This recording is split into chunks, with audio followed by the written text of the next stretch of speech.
જીવનમાં દરેકને એક સમાન ભેટ મળી છે, સમય. કોઈ ધનિક હોય કે ગરીબ, શિક્ષિત હોય કે અજાણ, બધા પાસે 24 કલાક જ છે. પણ સફળ અને નિષ્ફળ માણસ વચ્ચેનો તફાવત એમાં જ છે કે કોણ પોતાના સમયનો ઉપયોગ કેવી રીતે કરે છે. સમય એ એવી વસ્તુ છે જે એકવાર હાથમાંથી સરકી જાય તો આખું જગત મળી જાય તો પણ પાછો નથી આવતો. તમે પૈસા ગુમાવો તો પાછા બી કમાઈ શકો છો, પણ ગુમાવેલ સમય ક્યારેય પાછો નથી આવતો. ઘણા લોકો કહે છે સમય આવશે ત્યારે કરી લઈશ, પણ મિત્રો, સમય ક્યારે આવતો નથી. સમય તો અહીં જ છે, આજે છે, આ પલમાં છે. જે આ પલનો સાચો ઉપયોગ કરે છે એ જ માણસ ભવિષ્ય બદલી શકે છે. ને યાદ રાખજો મિત્રો, સાચો સમય ક્યારેય આવતો નથી, એ બનાવવું પડે છે. મિત્રો, તમે ડૉક્ટર એપીજે અબ્દુલ કલામનું નામ સાંભળ્યું જ હશે. એક સામાન્ય મધ્યવર્ગીય પરિવારમાંથી આવેલો છોકરો જે રોજ સવારે પેપર વેચવા જતો હતો અને સાંજે આવીને ભણવા બેસતો હતો. એમણે ક્યારેક કહ્યું હતું, સમયનું મૂલ્ય એ વ્યક્તિને જ સમજાય છે જેને સપના પૂરા કરવાની તડપ હોય છે. કલામ સાહેબે સમયની કદર શીખી હતી અને એ જ કદર એમને ભારતના રાષ્ટ્રપતિ બનાવી ગઈ. બીજું ઉદાહરણ લો, એલોન મસ્કનું. એક દિવસમાં 24 કલાક, પણ કામ એટલું કે એક જીવ પૂરતો નથી. એ કહે છે, જો તમે સમયને યોગ્ય રીતે વાપરો તો તમે 10 વર્ષનું કામ 1 વર્ષમાં કરી શકો છો. સફળતા એ કોઈ જાદુ નથી, એ તો સમયનો શિસ્તબદ્ધ ઉપયોગ છે. અમે રોજ કહીએ છીએ કાલથી શરૂ કરીશ, પણ એ કાલ ક્યારે આવતી જ નથી.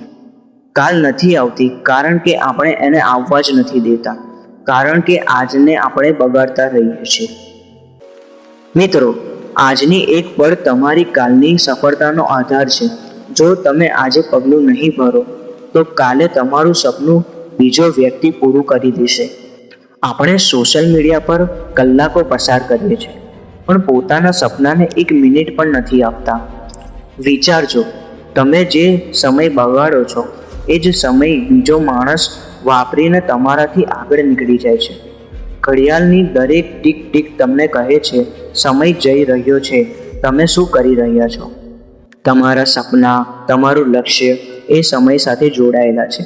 જો તમે સમયનું માન રાખશો તો સમય તમને ક્યારેય નીચે પડવા નહીં દે. સ્ટીવ જોબ્સે કહ્યું હતું, તમારો સમય સીમિત છે અને બીજાની જિંદગી જીવીને બગાડશો નહીં.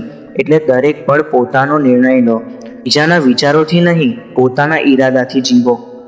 યાદ રાખજો, સમય એ ભગવાન છે, એની સાથે ન રમો, એનો ઉપયોગ કરો. જે વ્યક્તિ સમયને પકડી લે છે એ વ્યક્તિ દુનિયામાં કંઈ પણ હાસિલ કરી શકે છે. તમારા જીવનમાં સૌથી મોટો ચમત્કાર ત્યારે થાય છે જ્યારે તમે સમયની કિંમત સમજો છો. સમયને સમજો, સમયને પકડો, કારણ કે સમય ગુમાવ્યો એટલે જીવન ગુમાવ્યું. દરેક સવાર નવી તક છે, દરેક પળ એક નવી શરૂઆત છે. સમયનો માન રાખો અને પછી દુનિયા તમારું નામ માનથી લેશે. એટલે તો મારી ચેનલનું નામ ઝીટ ટુ વિન છે, કારણ કે અહીં હારવાનો શબ્દ નથી, ફક્ત જીતનો ઈરાદો છે. તો મિત્રો, આ વિડીયોમાં બસ આટલું જ. જો તમને વિડીયો ગમ્યો હોય તો લાઈક કરો, શેર કરો અને સબસ્ક્રાઈબ કરવાનું ન ભૂલતા મારી ચેનલ ઝીટ ટુ વિન ને.